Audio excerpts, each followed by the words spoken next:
Shalom Sobat Sat semua teman-teman dari Sabang sampai Merauke. Apa kabarnya? Ya, kita bersyukur pagi hari ini kembali lagi dalam acara live streaming Persekutuan Mahasiswa Pemuda Pelajar Kristen Nasional. Ya, senang banget bisa menyapa semua teman-teman yang ada di rumah. Nah, pagi hari ini kita akan belajar firman Tuhan bersama-sama. Tapi sebelumnya kita satu dalam doa dulu ya. Mari kita satu di dalam doa, kita berdoa.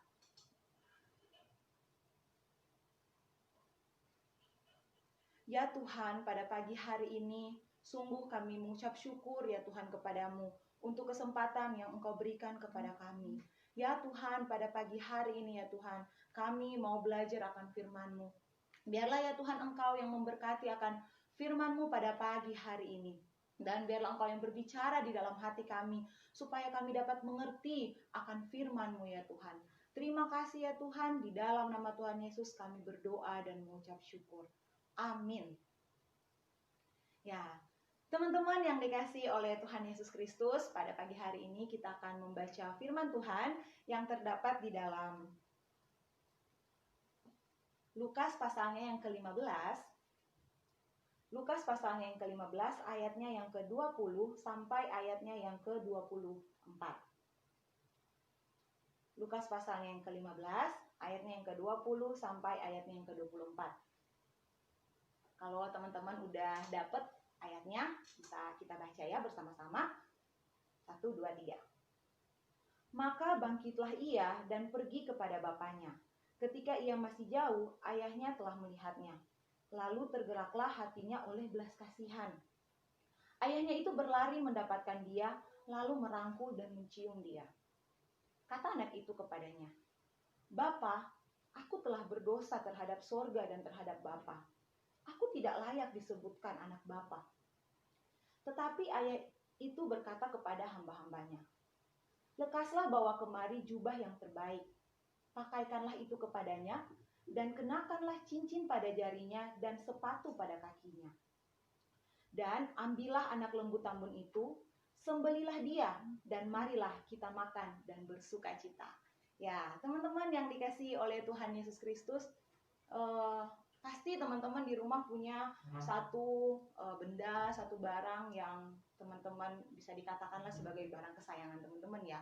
Bisa gadget, bisa mungkin sepatu teman-teman, bisa baju teman-teman, ya apapun itu. Pasti kita punyalah satu barang kesayangan kita. Dan biasanya barang yang menjadi kesayangan kita atau barang yang menjadi barang berharga di dalam hidup kita itu biasanya akan kita rawat gitu kan, akan kita jaga. Bahkan contoh nih, kalau aku sendiri misalnya barang yang berharga itu adalah handphone misalnya. Mau handphone itu sudah agak ketinggalan zaman, tapi kalau itu handphone yang misalnya menjadi barang yang berharga, pasti itu akan terus aku simpen gitu kan. Nah, barang yang berharga itu adalah terletak ketika di mana kita menyayangi barang itu, di mana kita mencintai barang itu.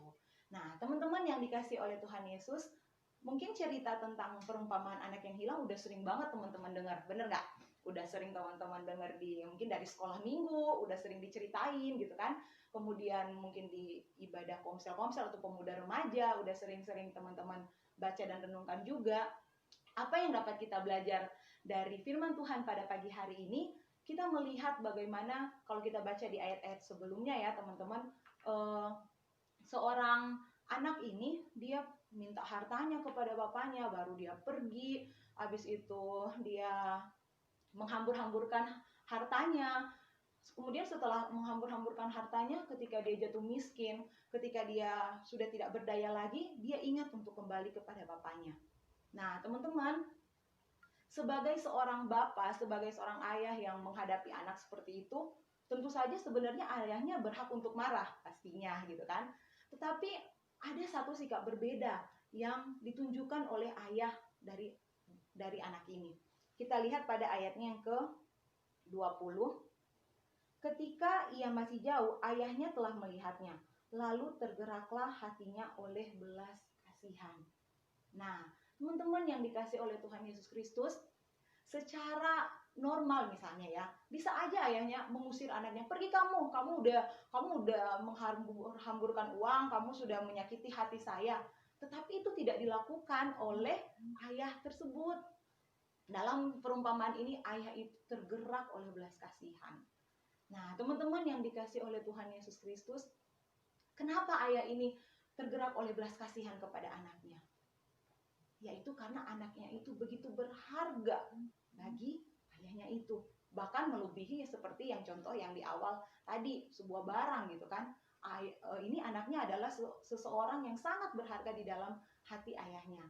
Nah, teman-teman yang dikasih oleh Tuhan Yesus Kristus, di sini kita lihat seorang anak ini dia mengaku, ya Bapak, Ayah, kalau mungkin kita sekarang mungkin, Pak, maaf, aku udah salah, aku udah banyak berbuat kesalahan menyakiti hati Papa misalnya kan.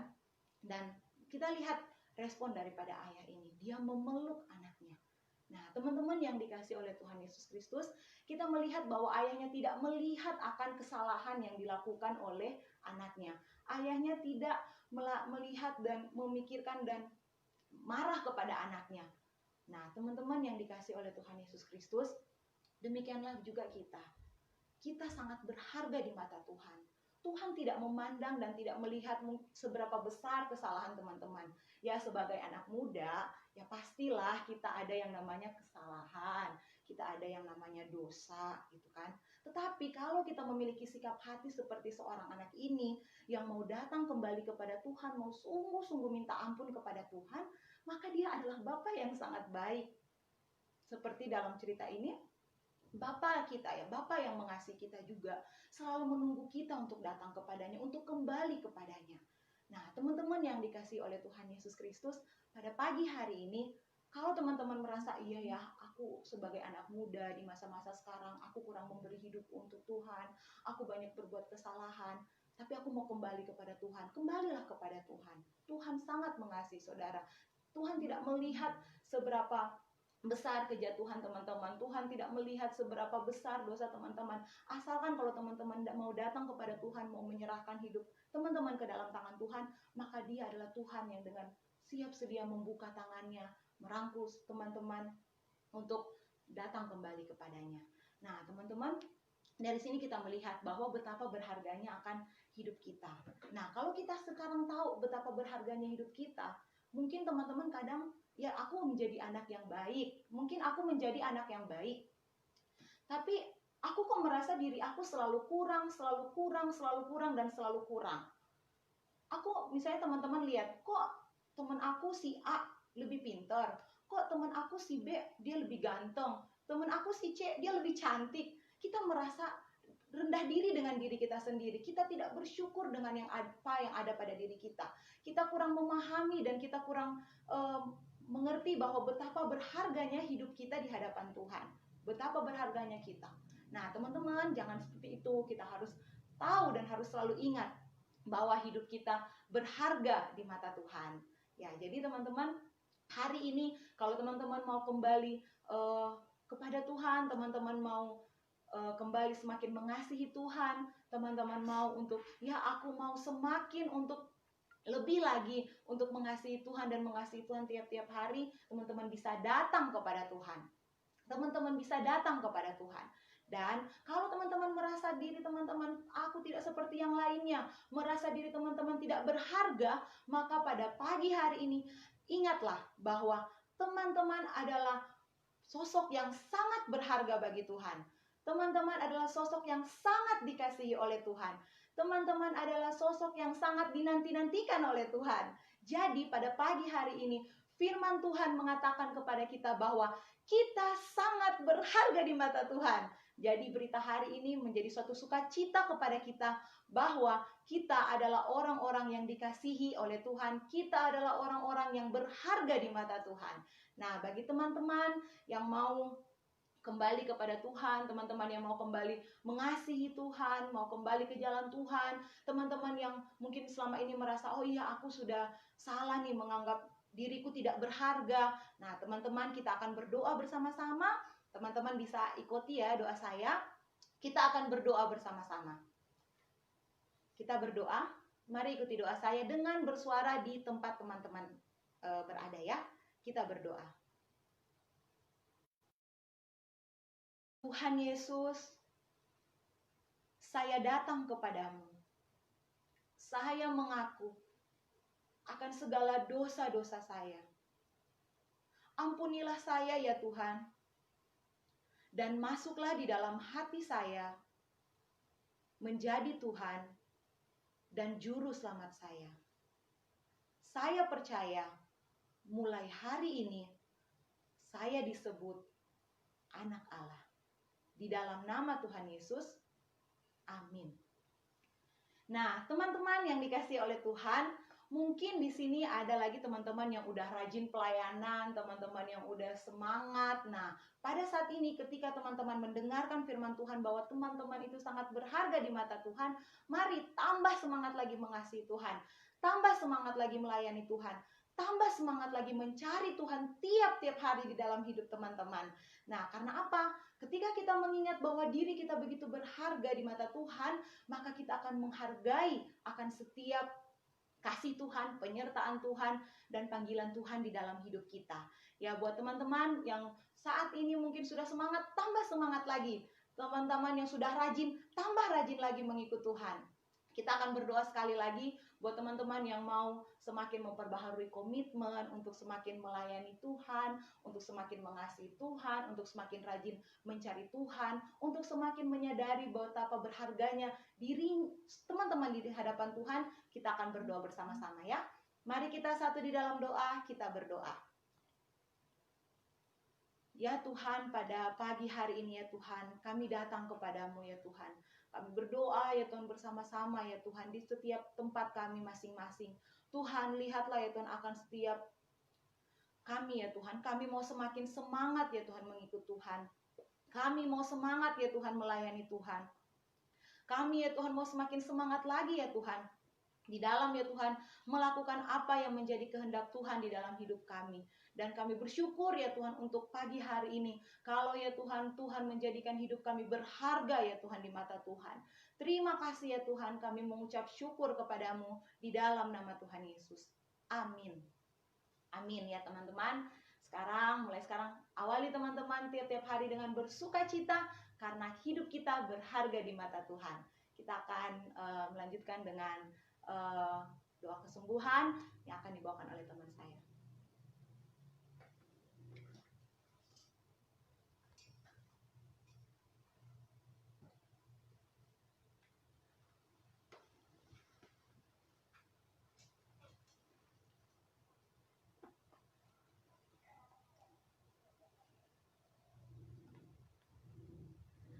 Halo teman-teman semua, tadi kita udah belajar betapa kita itu adalah orang yang sangat berharga di hadapan Tuhan.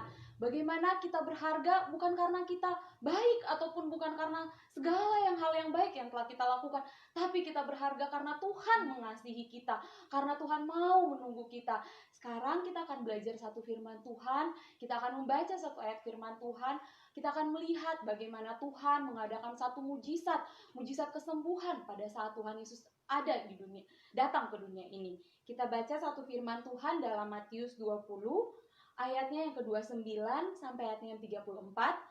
Saya akan bacakan. Di sini firman Tuhan berkata, Yesus menyembuhkan 2 orang buta. Dan ketika Yesus dan murid-muridnya keluar dari Yeriko, orang banyak berbondong-bondong mengikuti dia. Ada 2 orang buta yang duduk di pinggir jalan dan mendengar bahwa Yesus lewat. Lalu mereka berseru, Tuhan, anak Daud, kasihanilah kami. Tetapi orang banyak itu menegur mereka supaya mereka diam. Namun mereka makin keras berseru kepadanya, Tuhan, anak Daud, kasihanilah kami. Lalu Yesus berhenti, memanggil mereka, dan ia berkata, apa yang kamu kehendaki supaya aku perbuat bagimu? Jawab mereka, Tuhan, supaya mata kami dapat melihat.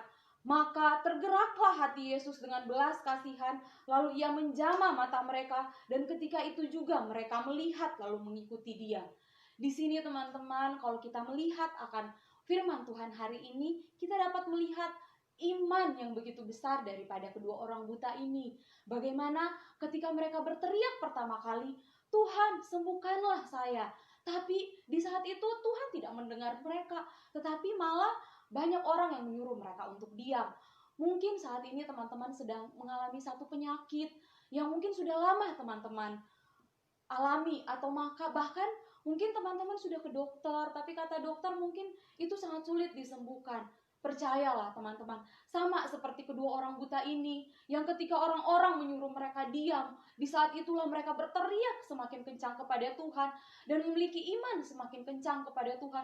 Saat inilah juga teman-teman, walaupun di sekeliling teman-teman sekalian, mungkin orang mengatakan, ini tidak mudah sembuh, ini tidak akan sembuh, tapi percayalah, bahwa Tuhan sanggup untuk menyembuhkan. Kita hanya terus beriman kepada Tuhan. Di sini di ayatnya yang ke-34 di sini dikatakan, maka tergeraklah hati Yesus oleh belas kasihan. Sama seperti bacaan tadi, bagaimana seorang bapa yang ketika anaknya datang dengan sungguh-sungguh kepadanya, dia tergerak hatinya dengan penuh belas kasihan. Sama seperti itu juga Tuhan kepada teman-teman semua. Dia akan dengan belas kasihannya, dia akan menyembuhkan teman-teman semua. Asalkan apa? Asalkan kita beriman kepada Tuhan. Sama seperti kedua orang buta ini yang beriman kepada Tuhan, bukan karena orang di sekelilingnya, tapi karena imannya dialah yang menyembuhkannya. Mari teman-teman, kita datang kepada Tuhan dengan sungguh-sungguh kita berdoa. Buat teman-teman sekalian yang ada di rumah, baik yang menyaksikan live kami dari Facebook ataupun dari Instagram Sona Anak Tuhan, teman-teman bisa tumpangkan tangan pada daerah yang sakit. Mungkin kalau teman-teman sakit di daerah di dada teman-teman, atau mengalami masalah pada jantung atau paru-paru, bisa taruh tangan teman-teman pada dada teman-teman. Dan kalau teman-teman ada sakit di daerah manapun, bisa diletakkan tangannya di situ. Kalau di lambung, taruh di perut teman-teman, dan juga kalau di kepala mungkin bisa taruh di tempat teman-teman, kepala teman-teman. Kita datang dengan iman kita kepada Tuhan, kita berdoa secara sungguh-sungguh agar Tuhan mengadakan mujizat. Sama seperti kedua orang buta ini, mari kita berdoa sama-sama. Bukan doa saya yang dapat menyembuhkan, tapi iman teman-teman lah yang dapat menyembuhkan akan teman-teman sakit penyakit teman-teman semua. Mari kita sama-sama berdoa, kita satu dalam doa, dengan iman kita berdoa pada Tuhan. Kita satu dalam doa. Ya Tuhan Yesus, saat ini ya Tuhan, aku berdoa ya Tuhan, buat ya Tuhan, teman-teman dari PMPPKN ataupun Sobat Sat yang saat ini sedang menyaksikan live streaming kami, mereka yang saat ini sedang sakit ya Tuhan, baik ya Tuhan yang sedang sakit pada paru-parunya ya Tuhan, ataupun bermasalah pada jantungnya, ataupun pada lambungnya ya Tuhan, atau ya Tuhan mereka yang saat ini sedang sakit COVID-19 pun sekalipun, ya Tuhan, biarlah oleh bilur-bilur Tuhan Yesus, segala sakit penyakit mereka biarlah saat ini jadilah sembuh di dalam nama Tuhan Yesus. Biarlah di dalam nama Tuhan Yesus Engkaulah yang menyembuhkannya ya Tuhan. Ya Tuhan, kami beriman kepada Tuhan, Engkaulah yang memberikan kesembuhan itu kepada kami ya Tuhan. Di dalam nama Tuhan Yesus kami berdoa, amin. Amin teman-teman, tetaplah beriman kepada Tuhan, bahwa Tuhan sanggup untuk menyembuhkan kita, dan Tuhan sanggup untuk menolong akan kehidupan kita. Terima kasih teman-teman yang sudah menyaksikan akan live streaming online bersama dengan PMPPKN, Persekutuan Mahasiswa Pemuda Pelajar Kristiani Nasional. Dan saat ini kita masih dalam kondisi stay at home. Jadi teman-teman, usahakan kalau nggak penting-penting banget nggak usah keluar rumah. Tetaplah ada di dalam rumah, dan kalaupun keluar jangan lupa tetap rajin cuci tangan dan tetap menggunakan masker. Taatilah pemerintah kita karena mereka adalah pilihan Tuhan untuk bangsa kita, dan jangan lupa untuk terus berdoa buat bangsa kita ya teman-teman, dan tetaplah jadi berkat di lingkungan teman-teman berada. Dan kita ada satu gambar gembira lagi nih buat Sobat Sat yang ada di Instagram ataupun yang lagi menyaksikan kita di PMPPKN. Kita masih akan ada ibadah online lagi nih hari Sabtu. Jadi kalau teman-teman masih mau belajar firman Tuhan bersama dengan kita, jangan lupa pasang reminder dari sekarang. Jadi jam 9 pagi hari Sabtu, langsung stay tune di Facebook PMPPKN ataupun di Instagram dari Sona_Anak Tuhan, dan kita saksikan dan kita belajar firman Tuhan bersama-sama agar kita semakin dekat lagi kepada Tuhan. Sampai jumpa teman-teman di hari Sabtu, dan stay tune dipasang remindernya dari sekarang ya. Dan jangan lupa share video ini. Kalau ini memberkati teman-teman, jangan lupa di like dan juga di share ke teman-teman yang lain, agar sama seperti teman-teman mendapatkan berkat hari ini, berkat yang sama juga bisa teman-teman berikan kepada teman-teman yang lainnya. Jadi mari kita menyebarkan akan kebaikan daripada Tuhan Yesus kepada orang-orang di sekeliling kita. Terima kasih teman-teman, dan sampai jumpa. Dan jangan lupa tetap saksikan live stream PPPKN hari Sabtu jam 9 pagi ya. Sampai jumpa, Tuhan Yesus memberkati.